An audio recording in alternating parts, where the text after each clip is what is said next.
kita pahami atau kita perlu tahu sedikit tentang definisi skoliosis. Skoliosis adalah kelainan tulang belakang ke arah samping atau ke arah lateral, dan kemungkinan juga ada terjadinya rotasi. Jadi ada tulang bisa ke kanan, bisa ke kiri. Nah, ada pun tipe-tipenya juga ada yang namanya skoliosis tipe C. Jadi tulang belakangnya bengkok ke arah samping dengan sudut C. Adapun sudut daripada kurvanya sendiri berbeda-beda gitu. Jadi ada tipe S maupun tipe C. Jadi kemudian ada jenis-jenis daripada skoliosis sendiri. Ada 4 jenis. Skoliosis idiopatik itu skoliosis yang secara umum belum diketahui secara pasti gitu. Jadi tidak diketahui penyebabnya secara pasti, tapi bisa digali apa penyebabnya. Dengan cara bagaimana? Ya dengan cara di asesmen. Nanti itu beliau yang akan bisa menjelaskan terkait itu semua. Tetap dokter yang bersangkutan, jadi ada dokter yang berkompeten dalam hal ini, dokter ortopedi, dokter rehabilitasi medik, kemudian ada dari hasil penunjang rongsen. Kemudian ada yang namanya skoliosis kongenital. Skoliosis kongenital itu skoliosis yang sebenarnya dari bawaan dari lahir, lalu dari bawaan kandungan. Setelah itu ada yang namanya neuromuskular. Jadi ada bahasa awamnya karena penyakit saraf, dan akibatnya dia cenderungnya badannya karena menahan rasa sakit, akibatnya dia seringnya kan begini sambil ke sisi sebelah samping, dan itu terakumulasi terus-terusan. Manakala tidak ada pencegahan atau dalam arti treatment atau latihannya, dia akan semakin memburuk. Apalagi dengan kondisi penderita itu masa-masa pertumbuhan begitu. Kemudian ada yang namanya sindrom skoliosis ya. Jadi ada kelainan genetik pada penyakit sindrom seperti misalnya Marfan, terus sindrom dan seterusnya. Tapi dalam hal ini kita akan sedikit mengulas terkait skoliosis idiopatik. Pada umumnya, skoliosis idiopatik itu sebenarnya dikarenakan begini. Jenengan saat kebiasaan sehari-hari terkadang banyak yang bahasanya menyepelekan atau kurang begitu memperhatikan terkait kebiasaan yang tidak benar. Seperti halnya misal kita membawa membawa tas yang berat, mohon maaf membawa tas yang berat, kayak saya membawa beras pada sisi yang di sini dan terus-terusnya tidak diimbangi. Tidak kami sarankan untuk melakukan aktivitas pada sisi yang terus-menerus. Maksudnya pada sisi misalkan kita membawa tas pada sisi kanan dengan posisi membawa buku banyak. Kalau kami dengan membawa beras cukup banyak pada sisi terus, dan itu akan mengakibatkan skoliosis juga. Kembali lagi ke kaitan dengan skoliosis tadi. Kelainan tulang belakang sebenarnya bukan hanya skoliosis saja, tapi ada beberapa sebagai misal kayak kifosis juga bisa. Jenengan proses belajar posisinya bungkuk terus posisi jenengan harapannya dengan kondisi sudah ada deteksi skoliosis, jangan duduk bersila,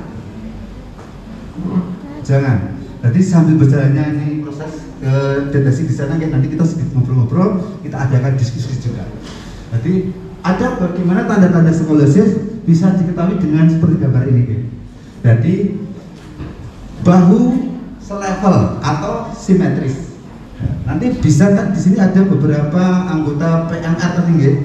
Jadi nanti bisa minta tolong ke teman-temannya bagaimana sih deteksi skoliosis itu. Nah, kenapa harus dilakukan deteksi dini? Nah, nanti kita akan sedikit bahas terkait keuntungan atau bahasanya kelebihan daripada deteksi dini. Nah, level ini antara tadi simetri, level bahu. Manakala terjadi skoliosis bisa dikatakan kondisinya dia bahunya tinggi sebelah. Selain itu juga kalau orang bilang, loh kok tangannya juga panjang sebelah, sebenarnya bukan tangannya yang panjang sebelah, tapi dikarenakan memang posisi bahu tidak simetris. Kemudian turun ke bawah, dipanggul, atau kalau bahasa medisnya pista iyaka itu pinggang panggul. Dia simetris atau tidak? Dilihat dari situ.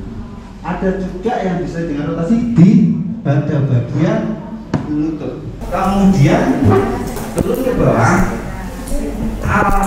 dipanggul, atau kalau bahasa medisnya pista iyaka itu pinggang panggul. Dia simetris atau tidak?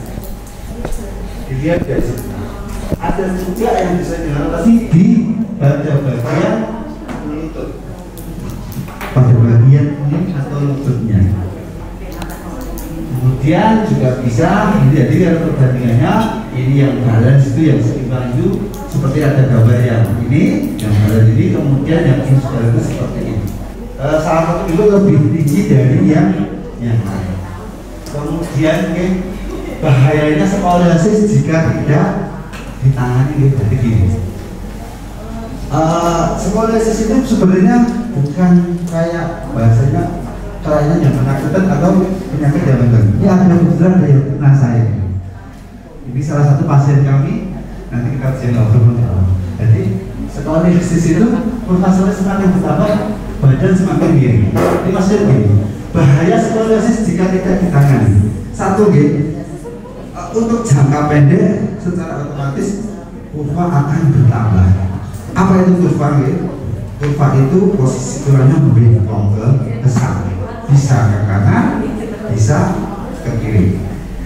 Nah, kemudian akan timbul rasa nyeri karena tulang belakang itu berbahasa jalan tolnya syarat menuju ke otak. Di mana tulang belakang bermasalah, berarti di situ juga ada permasalahan di daerah yang mengalami pembengkokan. Yang salah satunya begini, sesak nafas juga bisa mengakibatkan. Mana kondisi lebih daripada skoliosis, mana kalau kurvanya lebih dari 45 atau katakan 50 derajat ke atas, dampaknya itu satu tadi, satu jelas nyeri, kedua sesak. Karena ruang lingkup daripada kerja paru-parunya kan lebih kan. Karena berubah seperti itu, otomatis kan ruang lingkupnya ada yang berubah. Di mana skoliosis ini ada bahasanya otot pada bagian tram atau otot pada bagian tulang belakang bermasalah. Ada yang memanjang ataupun ada yang memendek. Bagaimana solusinya untuk menguatkan otot pada bagian tersebut? Nanti yang akan bisa menjelaskan nanti mungkin dokter yang dokter ortopedi maupun dokter rehabilitasi. Ada dikatakan psikolis, bisa dikatakan psikolis itu derajatnya lebih daripada 10 derajat ke atas. Kelengkungan di bawah 20 minimal di gejala biasanya hanya rasa pegal-pegal saja. Kemudian kelengkungan di atas 20 sampai 40 derajat, ada kemungkinan daya tahan tubuh dalam posisi duduk, terkadang pasien tersebut cepat lelah atau cepat capek. Bahasanya agak sedikit nanti timbul rasa malas karena memang dengan derajat seperti 20-40 derajat memang cukup besar. Nanti kita akan sedikit ulas terkait dengan bagaimana solusinya untuk katakanlah ada penderita skoliosisnya. Kemudian lebih dari 40 derajat bentuk tulang belakang cukup berat, keluarnya akan semakin berat seiring dengan berjalannya pertumbuhan tulang. Jadi matur itu kepadatan atau kematangan tulangnya. Di saat kondisi pasien atau di saat kondisi penderita yang mengalami kelainan, skoliosis bukan penyakit, jadi skoliosis itu kelainan. Jadi terus digarisbawahi nanti bisa diperbaiki. Manakala terjadinya bisa deteksi dininya lebih cepat, akan kemungkinan kecil terjadinya tindakan operasi atau klarifikasi daripada tindakan operasi. Katakanlah sudut di bawah 45 di bawah 45 derajat, kemungkinan untuk perbaikan dengan catatan tadi kembali lagi penderita atau pasien tersebut disiplin. Ada beberapa solusi ya. Yang pertama pemakaian dressing. Nanti kita gambarkan lagi pemakaian dressing. Ini pemeriksaan fisik seperti halnya yang sudah dilakukan di belakang. Seperti ini kondisi normal spine, kemudian skoliosis spine seperti ini. Normal spine-nya di posisi bungkuk atau rukuk 90 derajat, tangannya menggantung. Nanti ini yang skoliosis spine-nya seperti ini, nggih. Mungkin tidak kita bahas lagi. Kemudian ini juga sepertinya ketika memakai baju, perhatikan lipatan baju. Mungkin sudah, nggih, kayak ini umum aja ini. Sedangkan pada kasus-kasus yang berat dapat menyebabkan salah satunya adalah kepala agak menunduk ke depan, punggung lurus dan tidak mobile. Jadi kaku terus gitu. Kemudian panggul juga tidak sama tinggi. Jadi kasus skoliosis rata-rata tadi yang di awal tadi kami sebutkan, salah satunya adalah dari level pundak tidak simetris, level panggul tidak simetris. Bahkan kalau orang awam bilang tangan itu juga katakan, loh tanganmu kok panjang sebelah ya. Sebenarnya bukan tangannya yang panjang sebelah, tapi memang dikarenakan tadi pundak tidak simetris. Dampaknya apa kelihatannya? Kelihatannya panjang, tangannya panjang sebelah. Ini cara pemeriksaannya. Nanti setelahnya kita adakan diskusi, tidak apa-apa sambil menunggu adzan zuhur. Ini pemeriksaan daripada kita menggunakan Adam test namanya, nggih. Secara bisa dengan menggunakan seperti ini. Nah, ini juga tadi sudah kita bahas sedikit. Nah, teknik Adam test, nggih. Pasien membungkuk 90 derajat. Nanti ini mohon nanti yang anggota PMR atau mungkin bisa teman-teman adik-adik semua bisa melakukan di lingkup keluarga ataupun teman-teman sekelas ataupun mungkin bisa dikatakan satu sekolahan, nggih. Enggak apa-apa, kita minta bantuannya seperti ini. Pasien membungkuk 90 derajat, rukuk, tangan bergantung. Posisinya kita berikan nggak apa-apa pakai garisan besi pun nggak apa-apa. Di saat dia posisinya miring begini, itu bisa dikatakan pasti skoliosis, bisa dikatakan, nggih. Karena ada, dan itu pasti disertai dengan rotasi, nggih. Kemudian tadi pasien membungkuk 90 derajat, lengan turun ke bawah. Lah, ditemukanlah asimetris tulang iga atau otot-otot paravertebra pada satu sisi. Jadi kayak bahasanya kayak punuk ya, punuk itu kayak unta itu loh. Jadi misalnya begini dia agak sedikit kelihatan, nanti seperti itu. Kemudian temuannya lagi adalah deformitas tulang iga dan simetris garis pinggang tampak jelas pada kelengkungan 30 derajat atau lebih. Nah, ini asimetris pada mamai atau payudara, nggih. Kemudian pemeriksaan neurologis saraf dilakukan untuk menilai kekuatan otot dan sendi. Tapi data ini tidak bisa akan valid manakala tidak disertai dengan data pendukung atau pemeriksaan penunjang, nggih. Pemeriksaan penunjang apa? Ronsen jelas. Lah, bagaimana ronsen tersebut? Tidak semua rumah sakit atau tidak semua fasilitas kesehatan mempunyai pelayanan kesehatan. Sebagaimana gitu, ada satu rumah sakit katakanlah sudah ada dokter ortopedinya tapi belum ada dokter rehabnya.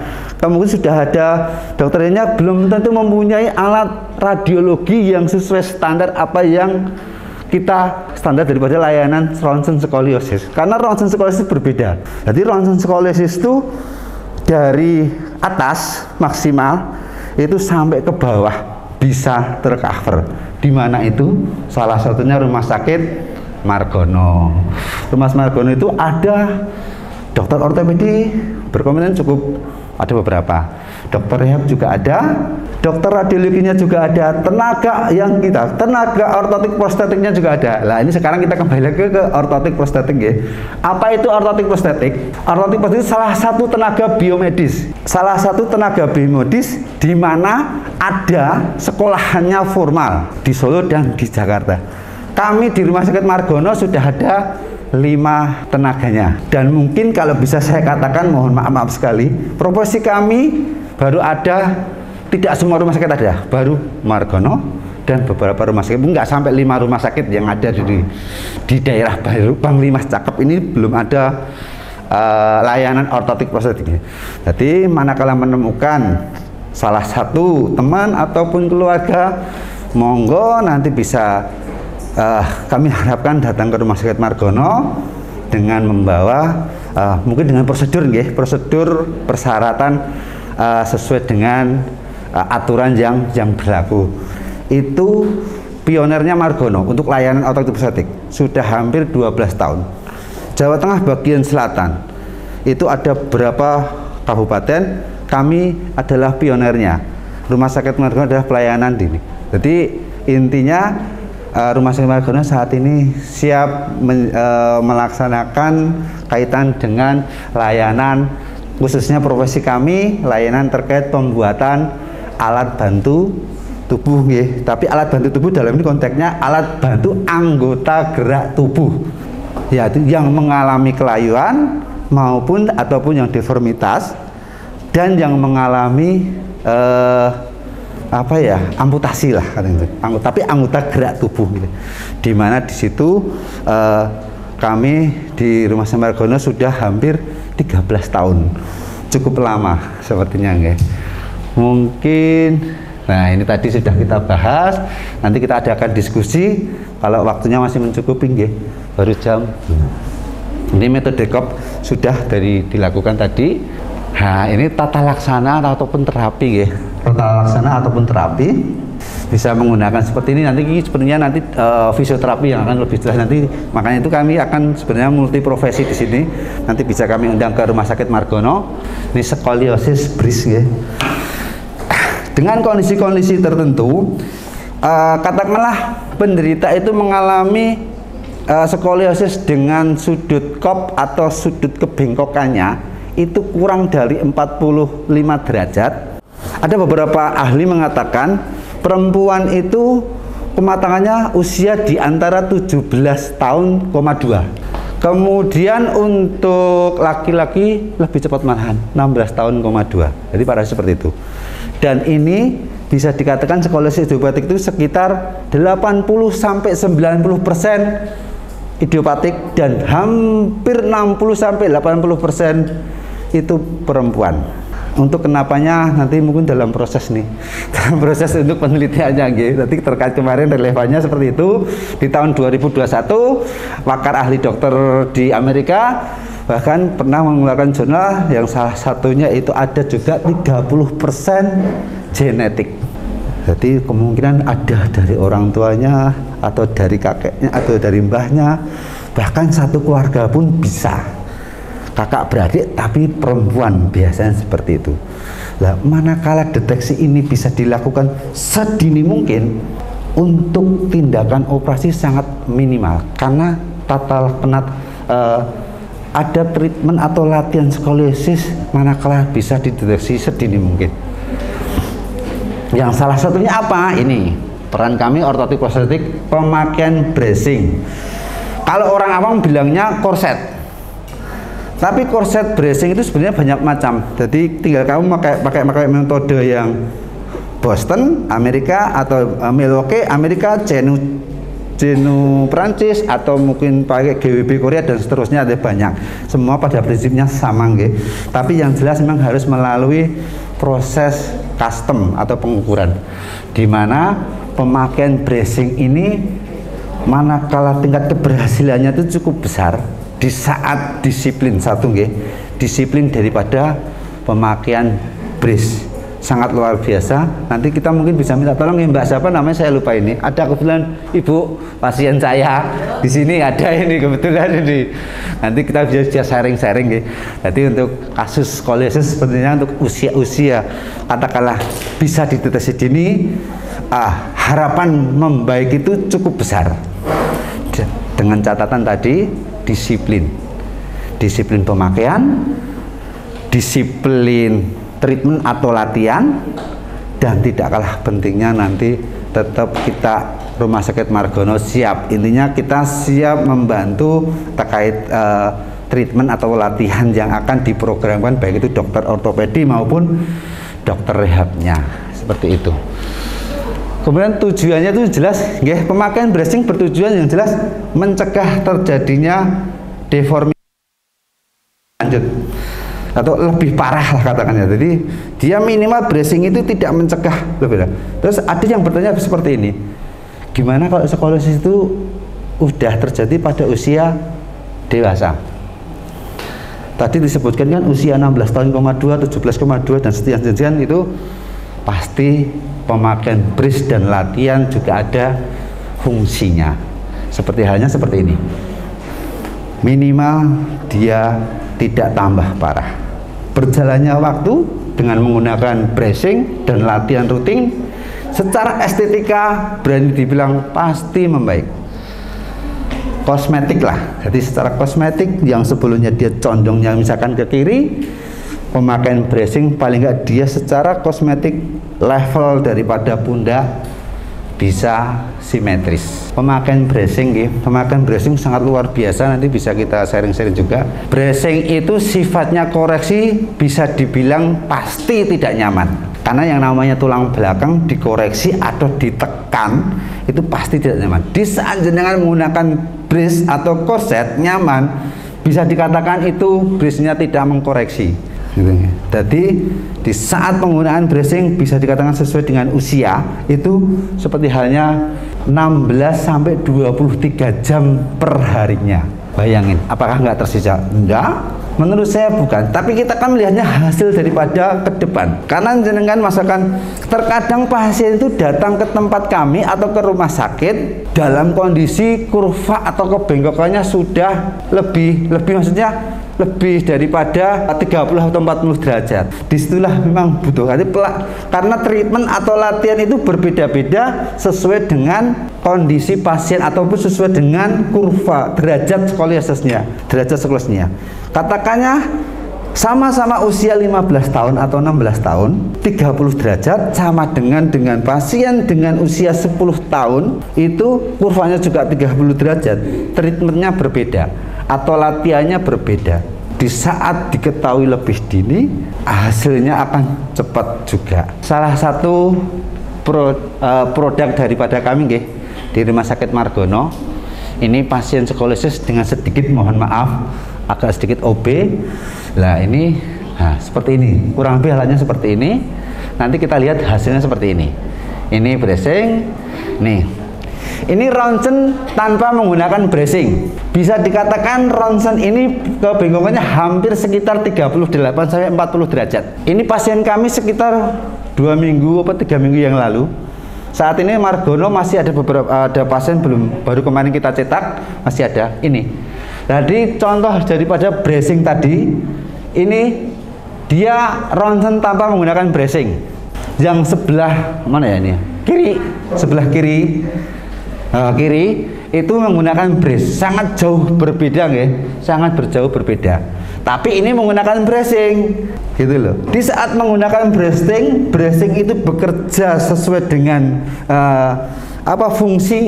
fungsionalnya, niscaya dia akan membaik lebih cepat di saat pasien atau penderita juga melakukan latihan. Karena gini, tulang belakangnya bermasalah. Secara otomatis otot di sekitar tulang belakang tersebut juga bermasalah. Ada yang memendek ataupun ada yang memanjang. Logika kita berpikir seperti ini. Di saat tulang bengkok ataupun skoliosis tadi, itu berarti ada otot yang lebih dominan atau lebih kuat ataupun ada yang kuat dan ada yang katakanlah nih sedikit kurang ya, ada sedikit lemah. Kita pemakaian brace bisa di saat pakai brace posisi tulangnya bagus. Ini pertama kali pakai belum sama sekali hitungannya belum sama sekali 1-2 bulan. Saat barang jadi atau korset jadi kita pasang, SOP-nya sebenarnya seperti itu sih idealnya. Nah ini yang memang PR kami nanti untuk bisa meyakinkan untuk pihak ortopedi, dokter ortopedi dan BPJS ini. Jadi ini kita nggak kaitan dengan ini dulu. Ini kurva katakanlah sudah hampir 20 derajatan, berkurangnya cukup besar, tapi dia dengan menggunakan brace. Di saat brace ini kita lepas, otomatis manakala otot dan ligamen di sekitar tulang belakang tersebut tidak kuat, dia akan kembali lagi. Jadi kita juga akan sedikit mengulas terkait kelebihan maupun kekurangan. Jadi kita nggak ngomong manis-manis aja, tapi juga ngomong pahitnya, Disinilah diperlukan kerjasama baik pasien, keluarga, kita sendiri sebagai tim kesehatannya, itu seperti itu tadi. Bracing memperbaiki postur tulangnya. Otot ini nanti akan membaik atau menguatkan itu profesi fisioterapi. Nah, di Margono juga sudah ada fisioterapi. Bahkan paling senior profesi rehab itu adalah fisioterapi. Disinilah dibutuhkan kerjasama, nggih. Jadi bracing membagi tulangan dari eksternal atau dari luarnya, ataupun namanya tindakan tidak operasi atau non operatif, nggih. Jadi untuk bisa mempertahankan posisi seperti ini, selain bracing tadi harus pasien kesadaran diri untuk melakukan latihan di rumah, treatment, nggih. Jadi bagaimana caranya nanti kita sedikit bahasnya hanya sedikit saja karena itu bukan profesi kami untuk bisa menjelaskan.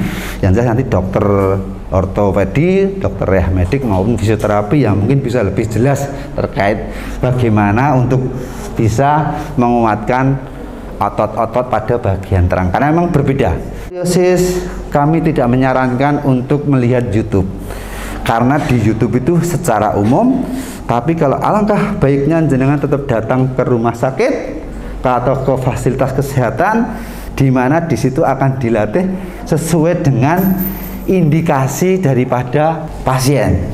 Katakanlah dia miringnya ke kiri, yang harusnya dilatih pada sisi mana, nanti itu yang bisa menjelaskan nanti terkait fisioterapi, nggih. Jadi memang seperti itu.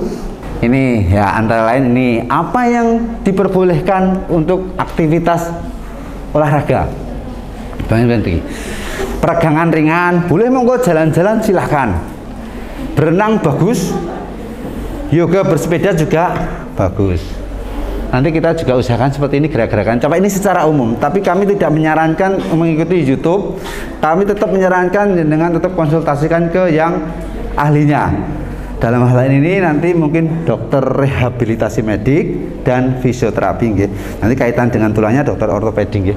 Seperti ini gerakan-gerakan yang diperbolehkan.